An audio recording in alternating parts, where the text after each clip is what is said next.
Awareness, the final frontier. This is Awareness Explorers.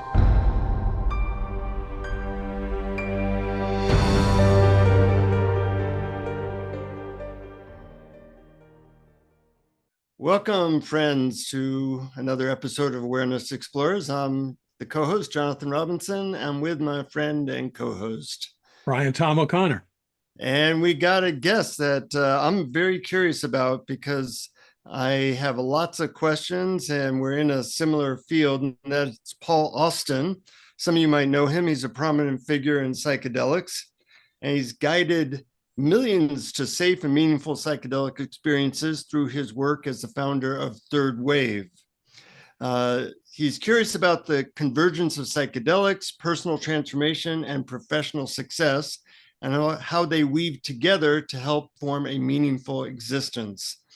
And Paul empowers leaders, creatives, and pioneers to leverage psychedelics for profound personal and professional growth.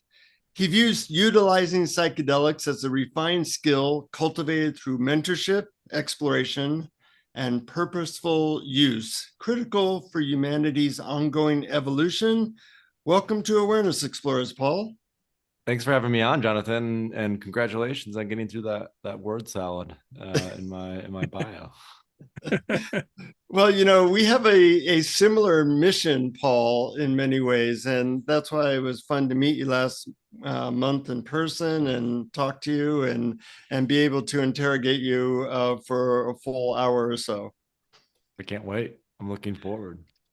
So I'm going to let you start, Brian, because I'm just chomping at the bit, but I want to make sure you have time to ask Paul some questions. Well, I do have some questions, but I just want to, it's interesting because Jonathan and I are coming from very different points of view, and not points of view, but I should say experience, because whereas Jonathan is experienced in all sorts of substance use for spiritual and psychological growth, I haven't since I was in college in the early 70s. And then we only did it for basically recreation. In other words, it was so that I could sit around and laugh with my friends.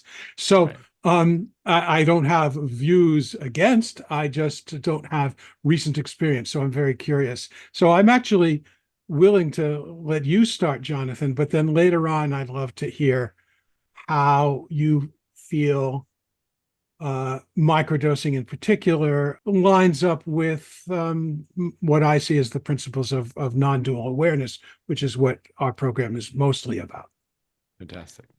Okay, so I'll start. You know, Third Wave has a large focus on microdosing, and you've seen and instructed a lot of people in microdosing. What do you see of the potential or basic benefits people are gaining from microdosing? So I'll provide a little bit of background and context, because if folks are pretty new to microdosing, or maybe they've heard about it, but they're not necessarily sure that its rooting, microdosing is a fairly recent phenomena, especially in the West. You know, in the 50s and 60s, during the second wave of psychedelics, the overwhelming emphasis was on high doses, therapeutic doses, macro doses, whatever you want to call it, for spiritual transformation and for clinical use. There were over 1,000 clinical papers published on the efficacy of LSD for addiction, anxiety, depression, et cetera, et cetera. Microdosing wasn't really a thing at that point in time. But in 2011, there was a book published called the Psychedelic Explorer's Guide. And in that book, there was a chapter dedicated to microdosing and some early anecdotal reports of folks who started to follow a microdosing protocol, where essentially they would take a very low dose of either LSD or psilocybin mushrooms 2 or 3 times per week for a period of 5 to 6 to 7, maybe even longer weeks. And the intention, there's really, I would point to 2 main intentions for folks who are coming into a practice of microdosing. The first and quite prominent one is the therapeutic use of utilizing low doses of psychedelics. There are a lot of individuals who have been on Prozac, Zoloft, Lexapro, antidepressant medications for a very long time. And the efficacy of those medications has waned substantially, and they're looking for new modalities that can be more supportive and that don't necessarily have the same types of side effects that the classic antidepressant medications have. And so there are a lot of individuals who are looking to microdose as a way to both wean off these pharmaceutical medications, but also as a prophylactic against the recurrence of depression on a long-term basis. Also, individuals who have a background of ADHD have been on certain psychiatric medications like Ritalin or Adderall or Vyvanse. They're looking to microdoses of psychedelics to help with focus, attention, and motivation. So that's, I would say, one substantial group. And that group was really brought into, I would say, the mainstream spotlight in 2017 when Eilert Waldman wrote a book called A Really Good Day, which was all about a microdosing LSD protocol that she followed for about 30 days. The other group, we could say, are folks who are healthy normals. They are interested in microdosing for either performance. So this is the more tech bro, Silicon Valley crowd where, hey, how can I take a low dose of LSD or mushrooms to help with productivity, to help with creativity, to help with communication, but also spiritual exploration. A lot of people are looking at how can I combine low doses of psychedelics, microdoses, with my meditation practice or with breath work or with yoga or other forms of modalities that are non-psychedelic that can be slightly enhanced and amplified through the psychedelic experience. And the crux of the benefits, I would say, I would point to two main things. One is its impact on neuroplasticity and helping the brain to reconnect neural networks that have gone offline. It can be very helpful for energy, mood, depression, things like this. So that impact on neuroplasticity is a core principle of its overall benefit. And also its impact on downregulating the fear response from the amygdala. So oftentimes the things that we feel are most beneficial for our path of growth and development are also things that we may have some fear of.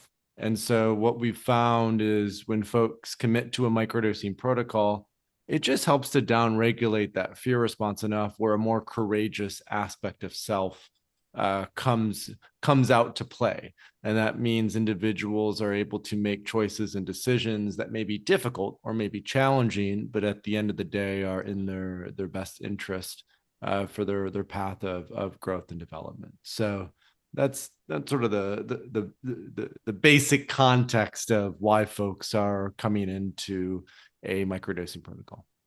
Wow, you laid out the territory really well there. But I'm curious about a term you use. You refer to the second wave and the third wave. What are these? What are the first, second, and third waves for people who don't know about them? Yeah, it's a great question. So the first wave is the ancient and indigenous use of psychedelic or entheogenic plant medicines for thousands of years. What a lot of folks don't realize is that we've had, by we, I mean, we as a human species have had an intimate relationship with entheogenic or psychedelic plant medicines for potentially thousands, if not tens of thousands of years.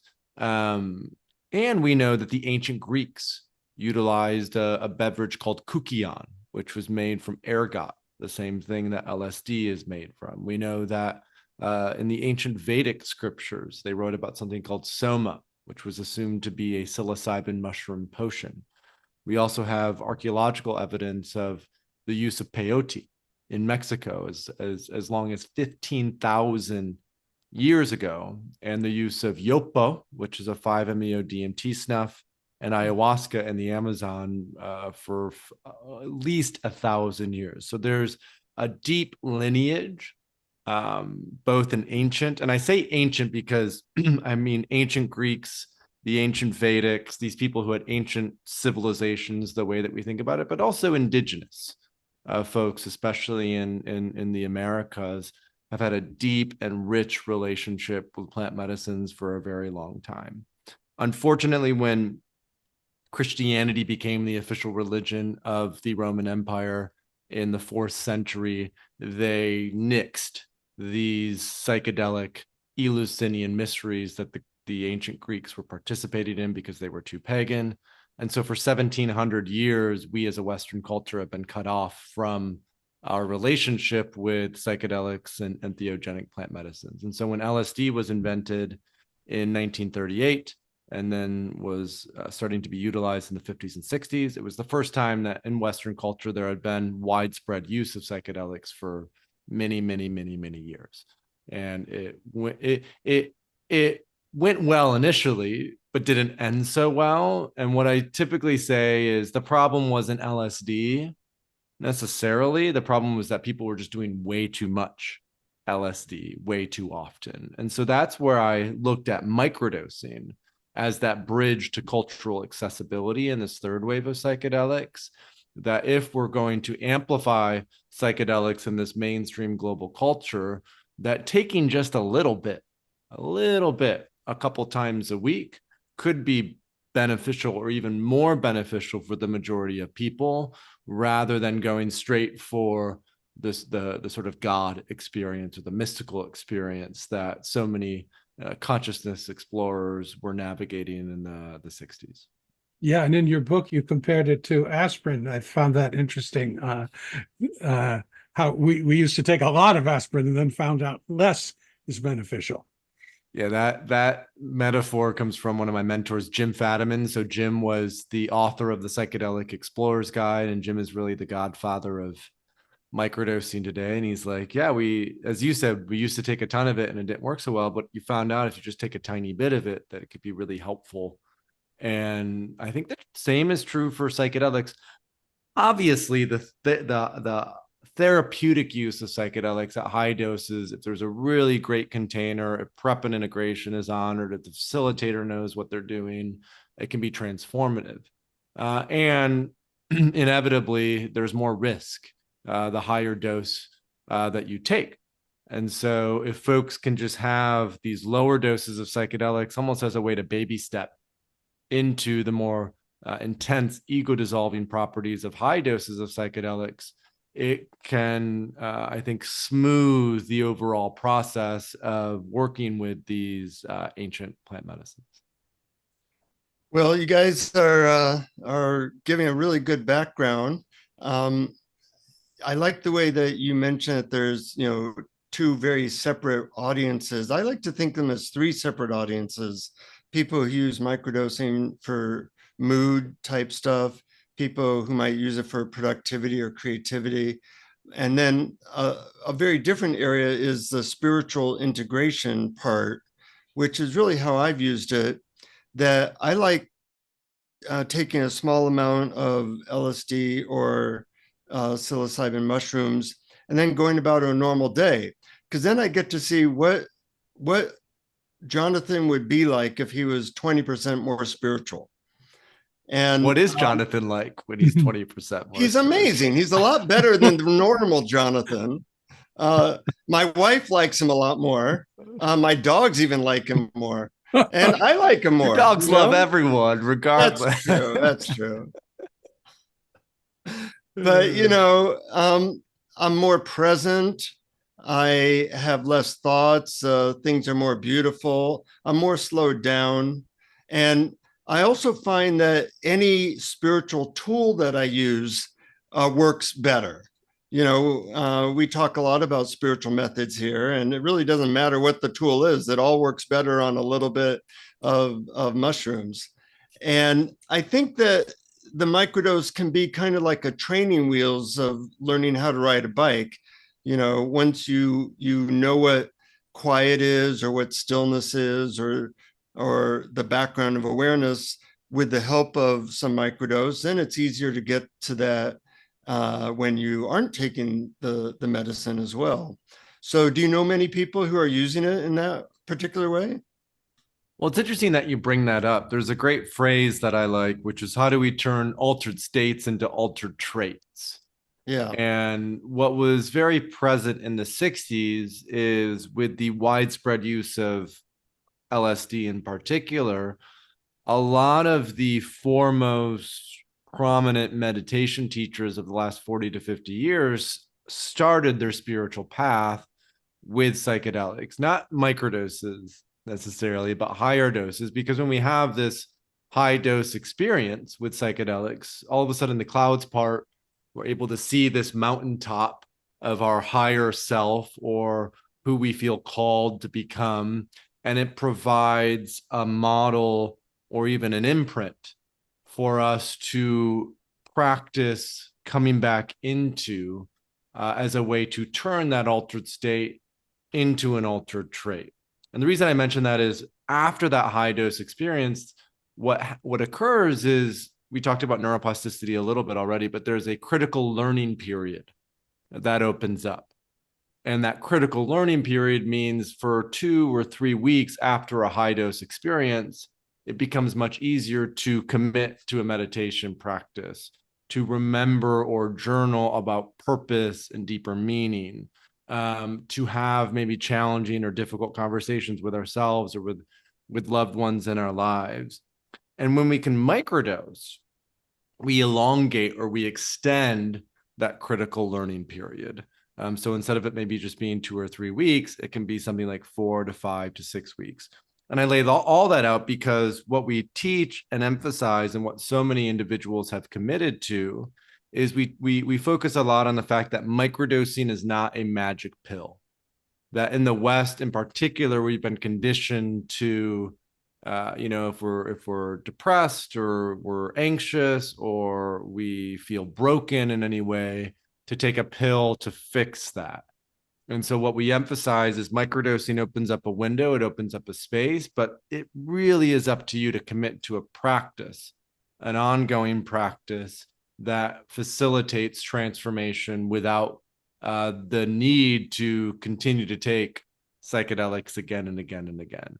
And that practice, what I find to be true, both for myself and for many people who start to work with psychedelics and microdosing, that practice is often mindfulness. That practice is often a practice of meditation, of sitting down, observing the breath, bringing awareness to what is present, to what is alive, to what is there in the moment. And by committing to that, there's a way in which we can train the brain, the body, even the sort of deeper spiritual self to remember what it's like, as you mentioned, to be less reactive, to be more present, to have less noise in our life and existence. And all of this is what I call the skill of psychedelics. That understanding how we interact with these substances. When is it appropriate for a high dose? When is it appropriate for a microdose? When is it appropriate to do no medicine or psychedelics whatsoever, but just commit to that daily practice of, washing the dishes and doing the laundry and, honoring the importance of the banality of a lot of contemplative practices, right? Committing to that discipline. And what I find with psychedelics, with microdosing, is it's just like a little bit of jet fuel that can help you to get that energy moving in the right direction. So there's enough of a snowball effect. So you actually can generate the necessary energy to commit to that practice on a day-to-day basis. Wow, and that's so interesting when you're talking about comparing it to meditation. It made me think of this. A lot of times I hear people who go to retreats, for instance, or who have a meditation practice, they will say things like, I went to this retreat and I was in bliss the entire week, and then I went home and bam. Or I sat in meditation for an hour and it was lovely. And then as soon as I got re-engaged in my life, all hell broke loose and I lost it. So how does that compare with microdosing? Is there an effect when you're not taking it? How does that work? So what folks typically find is it takes about 2 weeks. So in the beginning, I talked about a microdosing protocol. That microdosing isn't just on a random day, you take a little bit of a psychedelic and see what happens. That microdosing is really a protocol where you're committing to taking a low dose of LSD or psilocybin mushrooms 2 or 3 times a week for a period of a month to 2 months, maybe upwards of 3 months. And so what we emphasize with folks is it's really important to pay attention to the trajectory, not just how you feel the day of. And it's similar to meditation in that way, right? Like anyone who starts a meditation practice doesn't expect to reap all the benefits after sitting on the cushion for just a day or a few days or even a week straight. There's an emphasis on sit on the cushion at least for 1 month straight. And after a month, you might expect to see some benefits, less reactivity, more presence, less chit chat in the mind, more patience. Your heart might be a little bit more open. So I think that's very similar to microdosing, where we're really looking at day 1 to day 30 or day 1 to day 60. And the benefits that people experience are very, very similar to what folks experience with a mindfulness meditation practice. And that's why I love combining the two, because I think there's a synergistic effect, 1 + 1 = 3 effect. In fact, in this vein, Johns Hopkins has done clinical research comparing the brains of long-term meditators to those who are on a high dose, not a microdose, but a high dose of psilocybin. And these long-term meditators, they've been, I think, meditating for 3 or 4 hours a day for 30 to 40 years, which both of you may even qualify for. And they looked at the brains of those long-term meditators, and it turns out that those brains looked very, very similar to those who were on a high dose of psilocybin, that they were almost indistinguishable. There were a couple small differences, but they were very, very common.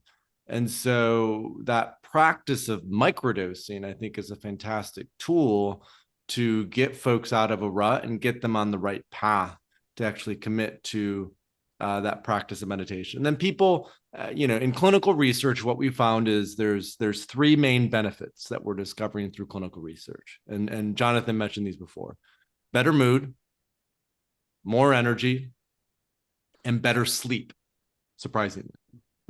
So better mood, more energy, better sleep. And there's a lot of reasons for that. But I think the mood and the energy in particular are related to its impact on the 5-HT2A receptor, which essentially is responsible for the executive functioning. It helps with the development of the prefrontal cortex. And by activating the 5-HT2A receptor, it helps to regrow these dendrites or these neurons that have started to die away. When we start to regrow those dendrites and neurons, all of a sudden, there's an energy of creativity, there's an energy of momentum, there's an energy of, okay, I don't feel like a victim anymore. I don't feel like life is happening to me. I really feel like I'm a creator, and I actually have agency and autonomy in how I want to live my life. And that, especially for people who struggle with depression, that's such a huge, massive shift that they haven't experienced maybe ever in their lives. Great answer. I'm wondering, in your experience, you tend to focus more on mushrooms, psilocybin, and LSD. Do you also suggest microdosing other things, ketamine, ayahuasca, MDMA, anything like that?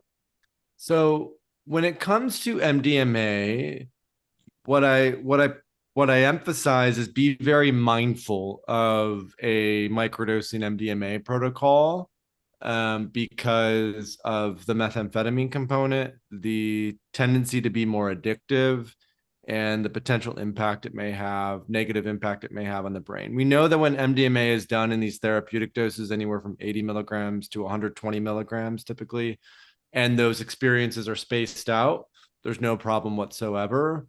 But when it's done consistently over a long period of time, even at low doses, just based on what we know from a clinical perspective, I think that's a little bit more risky. So typically I tell folks, if you're going to do MDMA, do a therapeutic dose, because even at a therapeutic dose, MDMA is very loving. Keep in mind, the reason most people are microdosing who are pretty new to this is because they're intimidated of full ego dissolution and ego death from a high dose of psychedelics. And so they're taking a microdose of psilocybin to sort of get into it.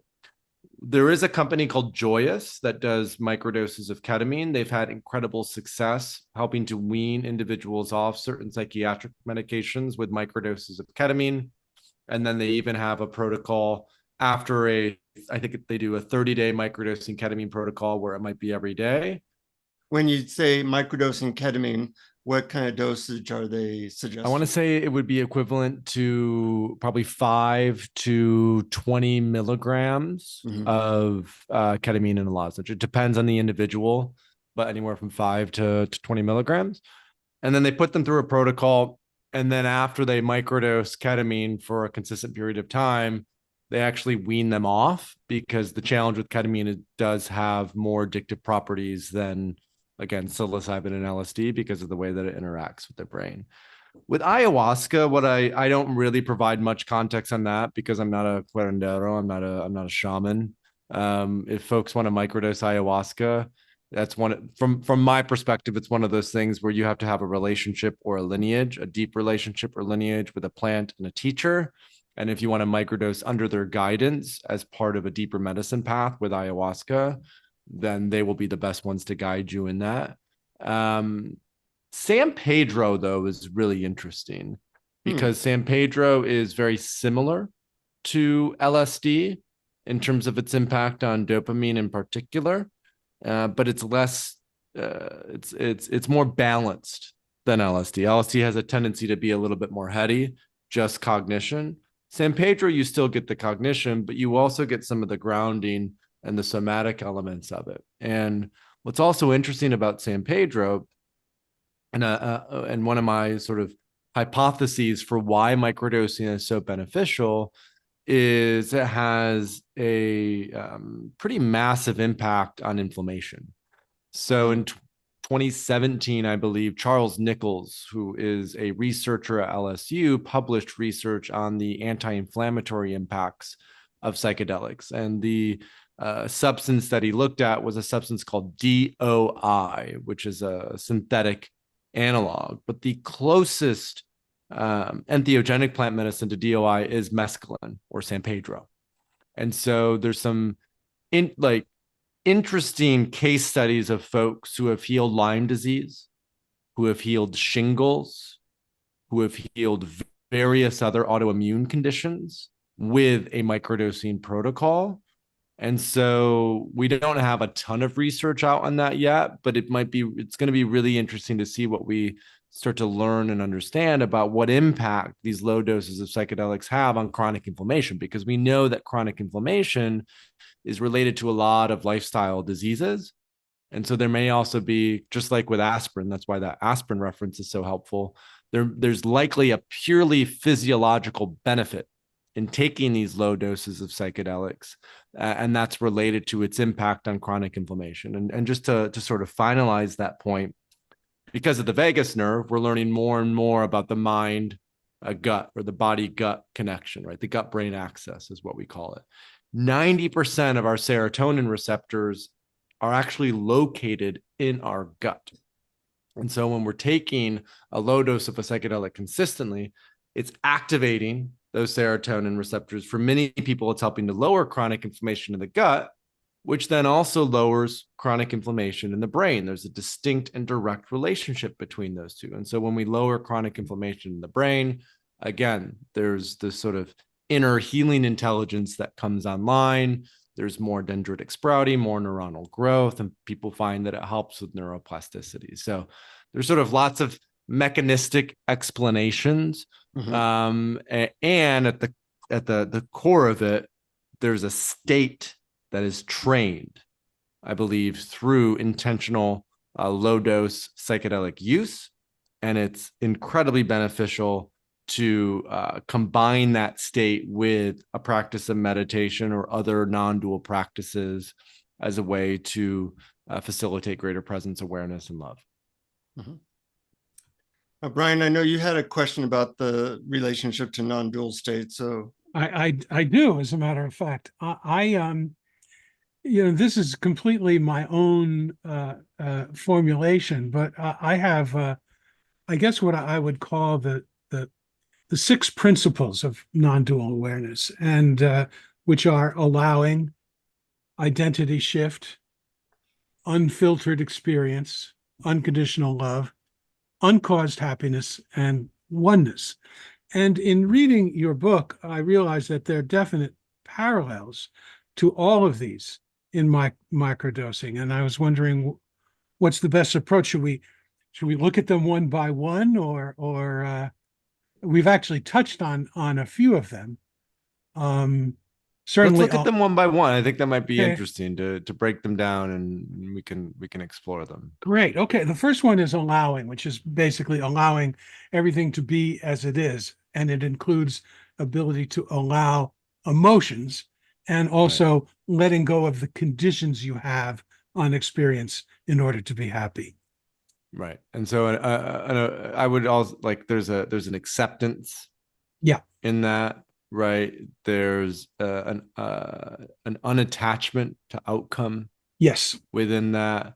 And there's a way in which microdosing, when done intentionally and low dose work, and I want to emphasize this again, especially when done with a meditation practice, breath work, yoga, that it helps to train that state of presence.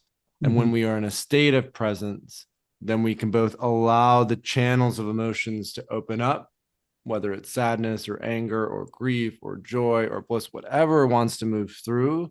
There's less constriction in the self. And that's just slight expansion allows for the allowing, for the acceptance. Yeah. Great. And the second one is identity shift, which is basically, I call it the shift from the little me to the big I. Self-inquiry is an example of this, asking who or what is it that knows my experience. In other words, a shift in attention from the content of awareness to awareness itself, which is universal, choiceless, and unlimited. And and for a lot of these, with oneness and unconditional love as well, there's a way in which microdosing opens that aperture a little bit in terms of that identity shift. And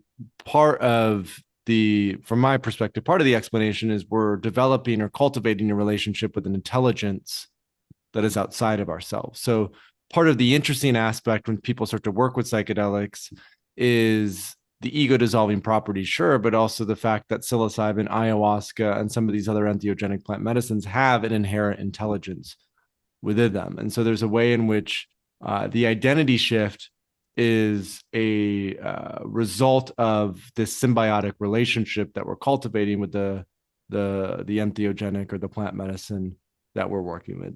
And what I would emphasize, going back to that metaphor that I talked about before, with looking up clouds parting, we can see the mountaintop. The high dose psychedelic work has a much more, I would say, fundamental and intense impact on that identity shift. And that microdosing is often a tool that is used for the integration process. So that way, that new lens that opens up, that new perspective on identity becomes something that is not just a fleeting memory from a high dose experience, but actually becomes wired into the way that we approach our life and our existence.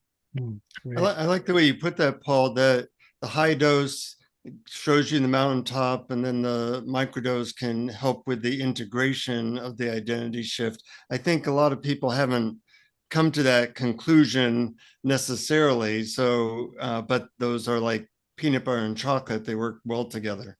Exactly. The next principle I call unfiltered experience, meaning experiencing what I would call now, here, this, now, period, here, period, this. What's happening right now, quieting the story about the past and the future, and being less attached to thoughts and emotions. And of course, a lot of these principles overlap. Right. And this is where I go back to what Jonathan was mentioning, and even what we know from fMRI scans in the brain, for example. When we take even a low dose of a psychedelic, there's greater connectivity between both hemispheres of the brain. And we know that when that greater connectivity is facilitated, there's an ability to really sink into the present moment. And so when we're looking at those low doses of psychedelics, especially if someone is pretty new to contemplative practices or they're brand new to psychedelics, oftentimes a low dose a microdose helps to facilitate a state of quiet, of stillness that they'd never experienced before. And because of that, they know it's possible, right? And now I will say some folks need a high dose. There are some folks who are so neurotic, who are so in their story, they have so much chit chatter that just a low dose isn't going to be enough to really kind of create that unfiltered experience. So it partly depends on their background and the context in which they're coming into to the relationship with psychedelics. Yeah, and you mentioned in your book, in your first experience with LSD, you said that you realized shame and guilt were external and didn't belong to you. And you also described overcoming fear of death. So I assume that these early experiences weren't microdoses. So they were not microdoses. I was taking a high dose of mostly LSD. Well, to reap the advantages of microdosing, would we need to have prior experience with large doses? My take on that is, like, in an ideal, optimal world, most folks would start with a high therapeutic dose, and then utilize microdosing as a tool for integration. And that high therapeutic dose for most folk could be with MDMA, ketamine, or even maybe a gram or two of mushrooms. It doesn't have to be super intense, but just enough to, like, really feel the experience.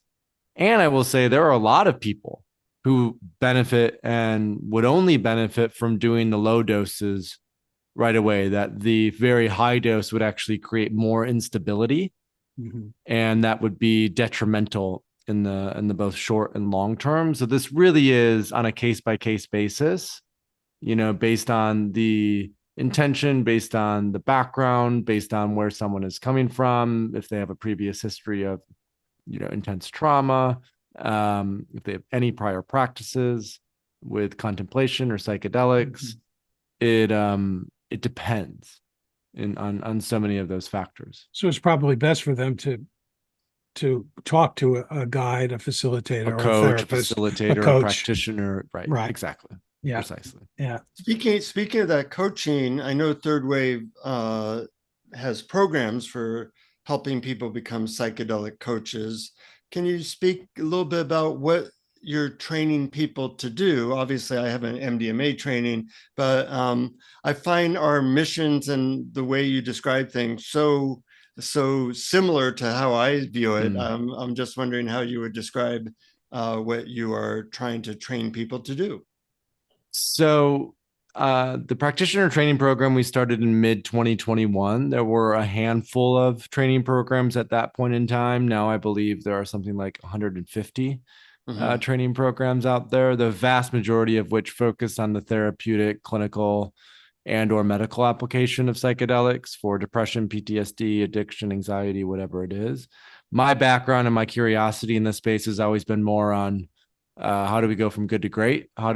What's the impact on, I say, how does it help us become better leaders, lovers, and listeners? Right? Better leaders, lovers, and listeners.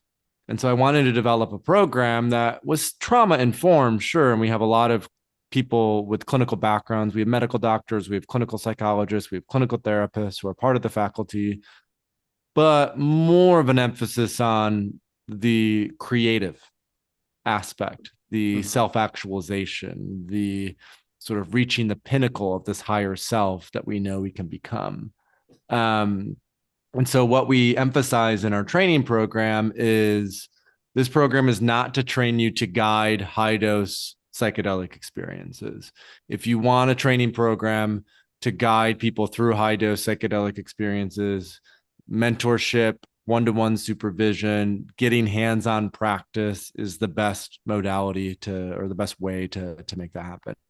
This is much more about the prep and integration. And so we're training coaches. We have some clinicians who enroll because of that focus on the greater aspect of awareness and coming into our full sense of being. There are so many clinicians who are very sick of the pathogenic, very limited model of clinical applications to quote unquote fix people. But we really focus on what I call the 5 key elements that is central to our training program: assessment, How do we assess clients so we know where they're at and we know whether or not we can support them? If it is a fit and we know we can support them, how do we prepare them for that experience with psychedelics? The third one is the actual experience, not necessarily guiding it, but how do we know which medicine is appropriate for our client? How much of that medicine, what set and setting or context to take that medicine in, what's appropriate? Integration. Then how do we integrate after that experience? And then microdosing. How can microdosing elongate that critical learning period to make it easier to weave in behavioral change in the long term? So assessment, preparation, experience, integration, and microdosing. That's really the key, what we emphasize, the key five key elements in the training program. And so by the end of the program, the promise is you'll know how to assess clients, you'll know how to prepare clients, you know how to help clients navigate which experience is ideal for them, how to help them integrate, and how to support them with microdosing. And for most people, that's enough. And I would also say, the metaphor that I think is apt here is like with surfing, that so many people look at surfers and they go, oh yeah, surfing's about riding the wave. And yet anyone who's surfed before knows that surfing is about 5 to 10% of it is riding the wave. The vast majority of it is, where are you choosing to paddle out? How are you communicating with other people that are out in the water? How are you choosing the right wave to actually catch? How are you cultivating a mindset before you even go out there, so you're in a state of presence and equanimity? And then finally, how are you catching the wave? And I think a similar thing is true with psychedelic work. So many people overemphasize the giving the medicine to someone and don't do nearly enough work or diligence on how are we assessing clients, how are we preparing clients, how are we just choosing which medicine is appropriate, how much of that medicine, and what set and setting. And then how are we helping them to integrate and potentially microdose? And so I think 80% of it is everything that happens outside of the actual guiding. And we'll all be better off if we train coaches, practitioners, clinicians in how to master that aspect, with an understanding that the experience itself, as what I've found to be true, is as long as there's just a safe and loving presence that is holding it, that really the experience is about our own journey going inwards and just feeling safe enough to unpack and unwind all aspects of ourselves so we can explore our deepest and darkest crevices and corners and explore joy and bliss. But that, again, what I find personally, unless you're working with ayahuasca within sort of an indigenous or shamanistic lens, so much of great facilitation and guiding is this sort of loving and abiding presence. There's really not much a guide has to do. That's what I've found to be true, in order to create a safe presence for folks to explore their innermost aspects with psychedelics. Well, that's a great segue to my fourth principle, which is unconditional love, which is seeing that love is primary, that all is really made of love. Love all is you need is love, is the yeah, Beatles song. exactly. That would be a good song. All you need is love. And it's usually, when people have these experiences with psychedelics, it's always so cliche. And yet after coming out of it, folks get why the Beatles wrote that song. I mean, obviously the Beatles were doing a lot of LSD at the time, right? And so there is this deep experience of unconditional love that opens up with these medicines that for most of us, we have never, ever experienced in our lives. Even if we had great parents, right, who are really present, they are in and of themselves imperfect. They can't necessarily love unconditionally. And yet psychedelics open us to, it could be God, source, oneness, the mystery, whatever it is. And there's a channel of deep and unconditional love that is experienced in those moments that is often profound and life-changing for so many. Beautiful. The next principle is uncaused happiness. That's what I call it, which is seeing happiness as our default state, which is only covered up by our incessant thinking about the past and future and our incessant fixing. In other words, it's noticing that happiness is already there and it's just veiled. And this is where psychedelics are interesting, and because they're a double-edged sword, I think, when it comes to happiness or uncaused happiness, because as people get into this work with psychedelics, and this could be with microdoses, but it also could be with higher doses, sometimes there's an association of happiness with taking the drug or the medicine. And so a huge and important part of preparation for the experience, the priming of our relationship with these medicines, is these are opening up a channel for you to remember, for you to take away the veil, for you to wake up from the amnesia of your domesticated and industrialized existence. And in doing that, there's a way in which we tap back into that deep well of love and happiness. And sometimes life calls for more intensity when it comes to medicines, but sometimes it calls for a break, or it might call for just an experience or two, and that's it. And so I think it's important for folks who are engaging with medicine work to do it in community and co-visibility, because through that there's accountability. And so if someone is if they're dipping into the well too much, right, that can have, I would say, a detrimental effect on their overall path of spiritual growth and development. That's very eloquently put. Yeah. I love hearing somebody who's come to pretty much all the same conclusions I have come to, which you don't hear that much in this space. Right. There's a lot of, I just got back from a psychedelic convention in Las Vegas.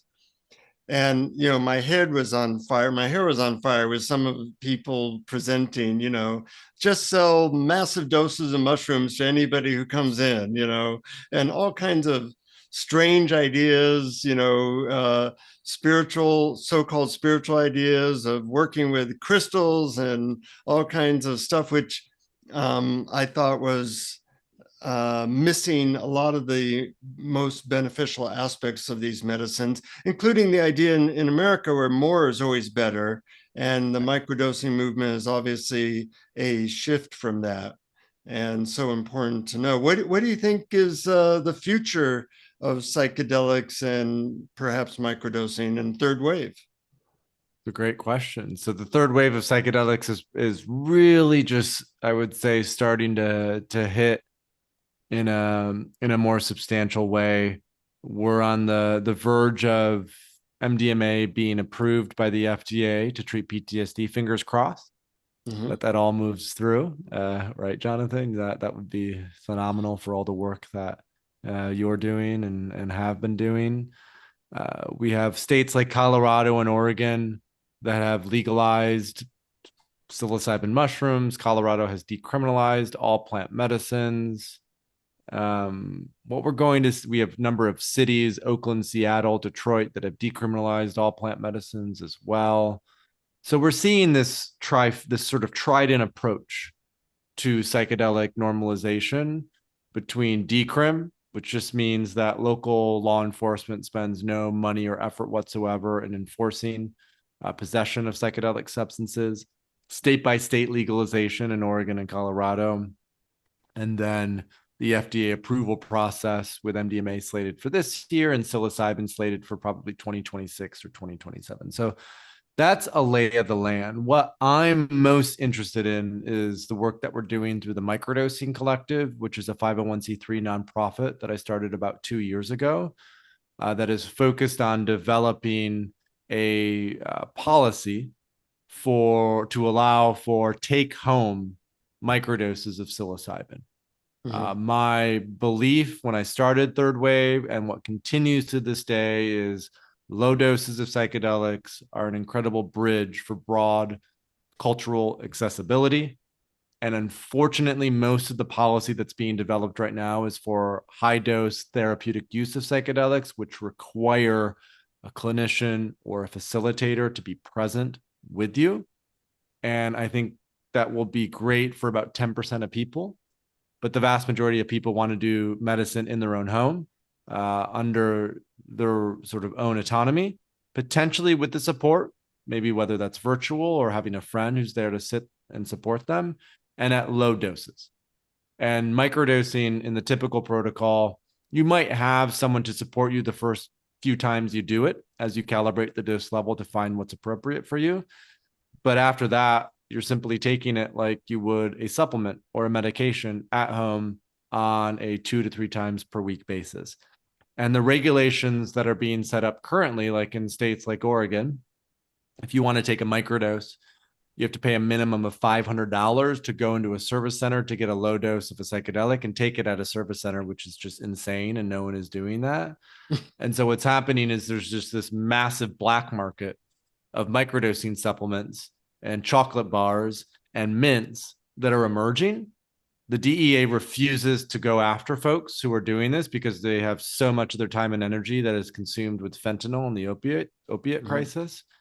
So there's just a proliferation of microdoses. And the challenge of that is we don't know, folks don't know, consumers don't know. There's no consumer protection. You don't know if it's actually psilocybin. You don't know if there's other substances in there. You don't know how it's been developed, where it is. So we believe that with the work that we're doing through the Microdosing Collective, we can develop a legal and regulated policy that protects consumers and ensures that folks can do this in the safety of their own home under the direction and guidance of themselves, or maybe a friend, or potentially a coach or therapist if they feel like that's required. Mm-hmm. You know what I'd like to see is a book, maybe one of us will write it, that really combines a lot of Brian's techniques. Brian is a master at creating these very simple games for exploring awareness, which some, people like you and I probably have access to a lot of those experiences pretty easily, but a lot of people don't. And the bump that you might get from a microdose of mushrooms or LSD, plus the awareness games, is like an immediate aha experience. And you combine two great technologies into one book, and I think that could awaken a lot of people. And I kind of see that as the future, that there be retreats like that, rather than spend 4 days where you're focusing on your breath and people are hitting their head into a wall, not having an experience. Give people a microdose, put them through a bunch of awareness games, and in an hour they're, I see God right now, this is fantastic. And they haven't abused their body or done anything that can be harmful to them. And that would be exciting to see those two worlds brought more together. What do you say, Brian? Or Paul? I love it. Sign me up if I can help in any way. I'm down. It sounds like a ton of fun. Yeah. Way better than just therapy. Absolutely. A lot of people coming to me for MDMA therapy, that I see that, they've already done 10 years of trauma work. I'm saying you got what you're going to get there. You might be able to squeeze another percent or two, but really, I see a lot of people need to open up to some of the things that you were talking about earlier, the allowing, the raw experience, the loving, all that. And microdose helps to balance out the psychological work that people often have been inundated with. Right. Yeah.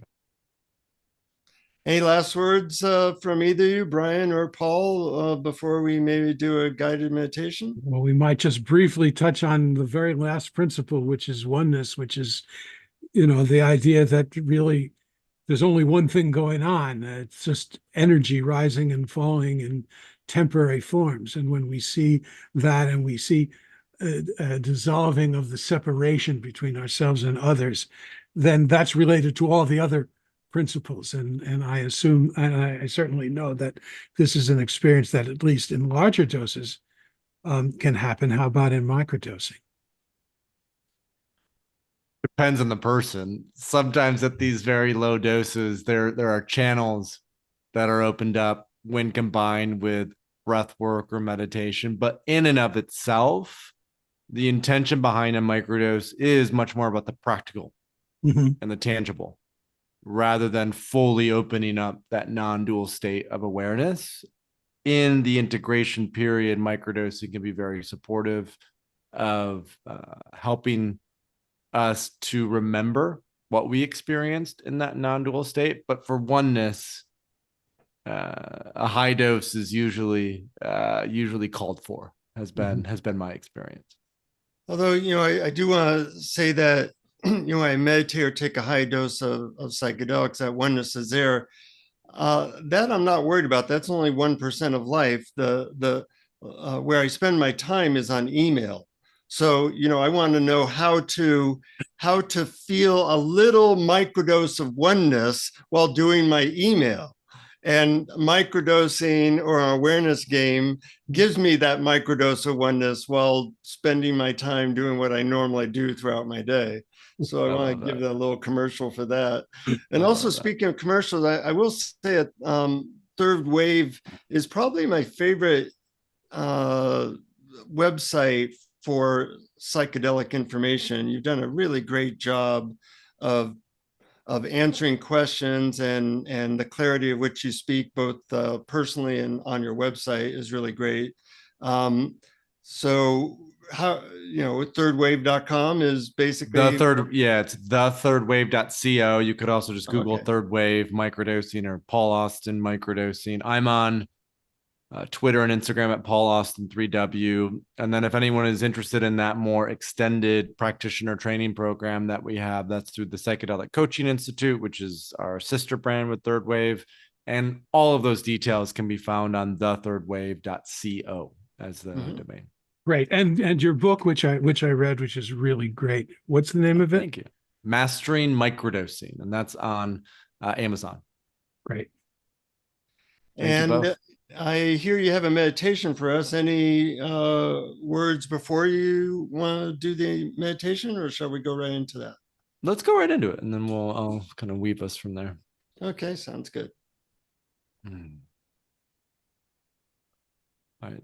So the invitation is just to find a comfortable and seated position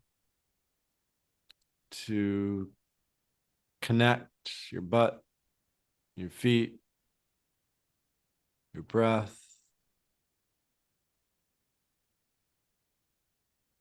to fully arrive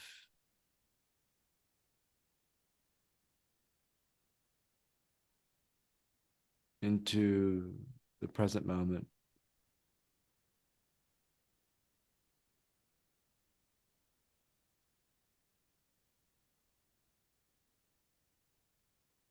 And as you're settling in to the in, to the out, to notice and to observe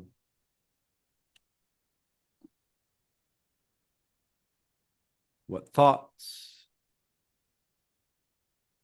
what emotions are present for you.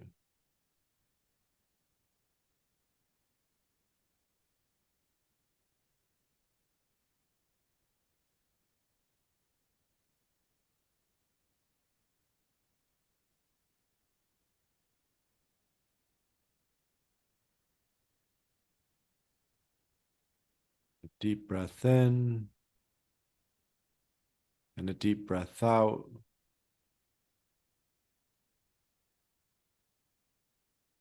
A deep breath in and a deep breath out.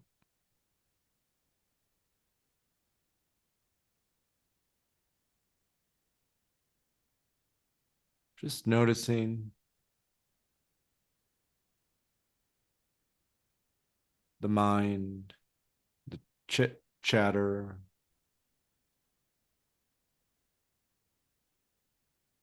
coming back to the breath.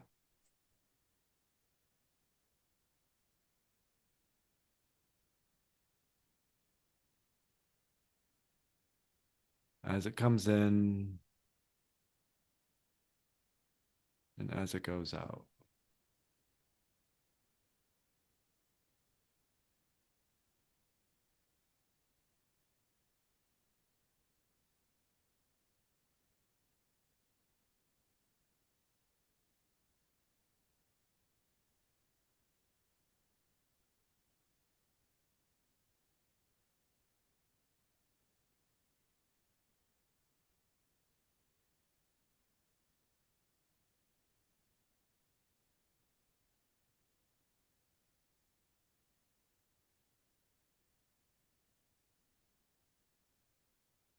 Nothing to do, nowhere to be.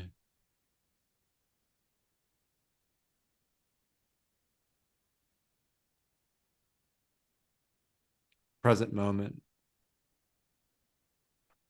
is all you need.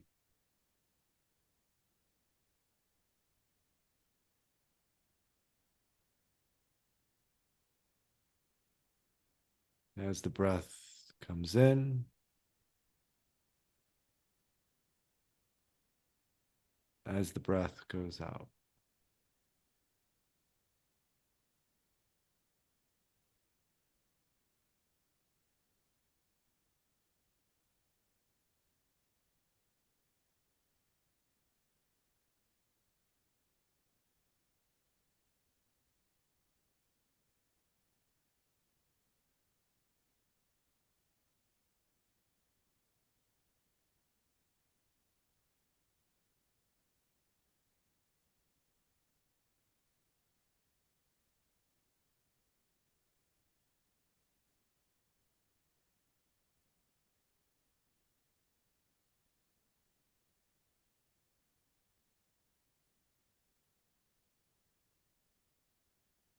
And to close our short little session today, our little microdose of meditation, we're going to take 3 deep breaths, 3 deep inhales, and 3 deep exhales. So breath 1, just deep into the belly, deep into the chest. And just exhale. Breath 2, deeper into the belly, deeper into the chest. And a deep exhale.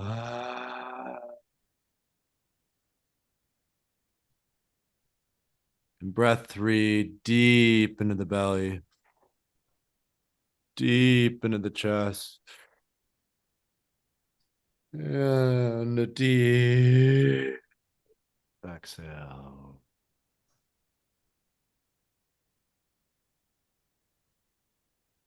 Coming back to the breath. Feeling your toes, feeling your butt.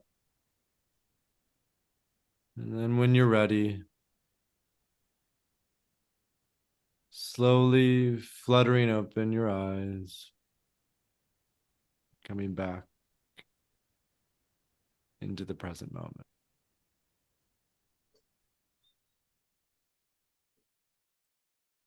I feel like I just took a microdose.